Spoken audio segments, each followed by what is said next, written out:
ଆଜି ସକାଳୁ ଆସିଲା ଗୋଟେ ଦୁଃଖର ଖବରଟେ ଆପଣ ଦେଖିପାରବେ। ବଜାର ଗଲାବେଳେ ହାଟପଦା ଗଲାବେଳେ ଆମର ଥାନା ପାଖେ ପାଖେ ଯେନ୍ ଲାଇନ୍ କେ ଲାଇନ୍ ଯେନ୍ ଅଛେ ଦୁକାନ ମାନେ ସେ ଦୁକାନର ଗୋଟେ ଖମ୍ବାନୁ ଦେଖିପାରବେ କାର୍ ଦେଖୁନ୍ ପୁରା ଯେନ୍ ଥିସି ଦୁକାନ ମାନଙ୍କର ପାଉଚ୍ ମାନେ ସିଢ଼ି ଉପରେ ଗାଡ଼ିକେ ଚଢ଼େଇ କରି ଇଲେକ୍ଟ୍ରିକ୍ ଖମ୍ବାକେ ଧକ୍କା ମାରି କରି ପୁରା କାର୍ ଦେଖୁନ୍ ପୁରା ଆକ୍ସିଡେଣ୍ଟ ହେଇଯାଇଛେ। ଆଉ ତାର ଦେଖିପାରବେ ଦୁଇ ଏୟାର ବ୍ୟାଗ୍ ଦେଖୁନ୍ ଖୁଲି ଯାଇଛେ।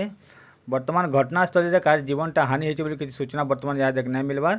ଆଉ ଗାଡ଼ିଟା ହଉଛି ବରଗଡ଼ର। ଆଉ ଇଟା ଦେଖିପାରବେ ଯେ ଘଟଣାଟା ହଉଛି ଆମର ଅରୁନ୍ଧତୀ ଜୁଏଲର୍ସ ସାମ୍ନାରେ ଯେନ୍ ଦୁକାନ ଅଛି କମ୍ପ୍ଲେକ୍ସ ମାନେ ଲାଇନ୍ କେ ଲାଇନ୍ ଇ ଜାଗାରେ ହେଇଛି ଏଟା ଆକ୍ସିଡେଣ୍ଟଟା। ଗାଡ଼ି ନମ୍ବରଟା ହଉଛି OD 17W9917।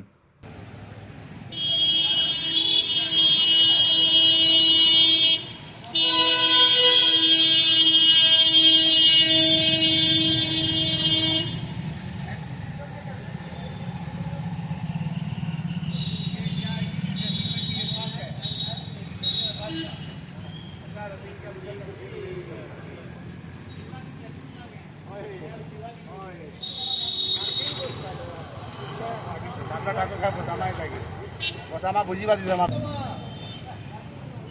দুরা না রহব দুরা না বাবা কারে পুরো বাবা